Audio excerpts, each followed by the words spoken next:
భారత్లో దాడులకు కుట్ర పన్నినట్లు ఆరోపణలు ఎదుర్కొంటున్న లష్కరే తొయిబీ ఆపరేటివ్ షబ్బీర్ అహ్మద్ లోన్ను అరెస్ట్ చేసినట్లు అధికారులు వెల్లడించారు. ఢిల్లీ సమీపంలో అతన్ని అదుపులోకి తీసుకున్నామని పోలీసులు తెలిపారు. షబ్బీది జమ్మూ కాశ్మీర్లోని శ్రీనగర్ జిల్లా బంగ్లాదేశ్ కేంద్రంగా కార్యకలాపాలు నిర్వహిస్తున్నాడు. పాకిస్తాన్ ఐఎస్ఐ ఆదేశాల మేరకే లష్కరే తరపున భారత వ్యతిరేక కార్యకలాపాలు నడుపుతున్నాడు. అందుకోసం భారత్తో చట్టవిరుద్ధంగా నివసిస్తున్న బంగ్లా జాతీయులను నియమించుకుంటున్నట్లు ఆరోపణలున్నాయి. పాక్ పేరు బయటకు రాకుండా ఉండేందుకే ఈ ఎత్తుగడ వేసినట్లు అధికారులు వెల్లడించారు. ఆ క్రమంలో ఢిల్లీ పోలీస్ విభాగానికి చెందిన స్పెషల్ సెల్ అధికారులు 2007లో లోన్ను అరెస్ట్ చేశారు. అప్పుడు అతడి నుంచి భారీగా ఆయుధాలు స్వాధీనం చేసుకున్నారు. 26/11 మాస్టర్ మైండ్ హఫీజ్ సయీద్తో సంబంధాలున్నాయని గుర్తించారు.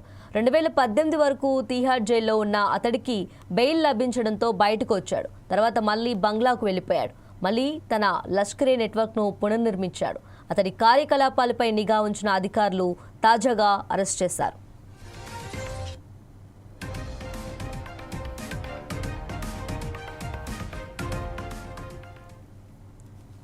భారత్లో దాడులకు కుట్ర పన్నినట్లు ఆరోపణలు ఎదుర్కొంటున్న లష్కరే తయిబీ ఆపరేటివ్ షబ్బీర్ అహ్మద్ లోన్ను అరెస్ట్ చేసినట్లు అధికారులు వెల్లడించారు.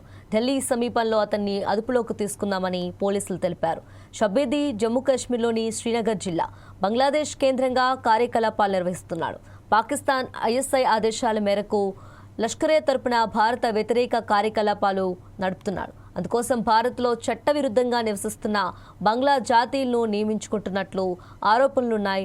పాక్ పేరు బయటికి రాకుండా ఉండేందుకే ఎత్తుగడ వేసినట్లు అధికారులు వెల్లడించారు. ఆ క్రమంలో ఢిల్లీ పోలీస్ విభాగానికి చెందిన స్పెషల్ సెల్ అధికారులు 2007లో లోన్ను అరెస్ట్ చేశారు. అప్పుడు అతడి నుంచి భారీగా ఆయుధాలు స్వాధీనం చేసుకున్నారు.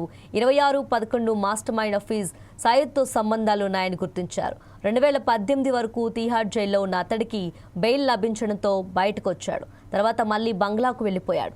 మళ్లీ తన లష్కరే నెట్వర్క్ను పునర్నిర్మించాడు. అతడి కార్యకలాపాలపై నిఘా ఉంచిన అధికారులు తాజాగా అరెస్ట్ చేశారు.